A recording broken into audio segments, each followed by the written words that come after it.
আশ্বিনের শারদ প্রাতে বেজে উঠেছে আলোক মঞ্জিত। ধরণীর বহিরাকাশে অন্তরিত মেঘমালা, প্রকৃতির অন্তরাকাশে জাগরিত জ্যোতির্ময়ী জগন্মাতার আগমন বার্তা। আনন্দময়ী মহামায়ার পদধ্বনি অসীম ছন্দে বেজে উঠে রূপলোক ও রসলোকে আনে নবভাব মাধুরীর সঞ্জীবন।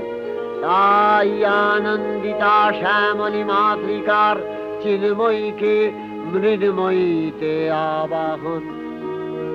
আজ চিৎশক্তি রূপিণী বিশ্বজননীর শারদশ্রী বিমণ্ডিতা প্রতিমা মন্দিরে মন্দিরে ধ্যান বোধিতা। সিংহস্থা শশিশেখরা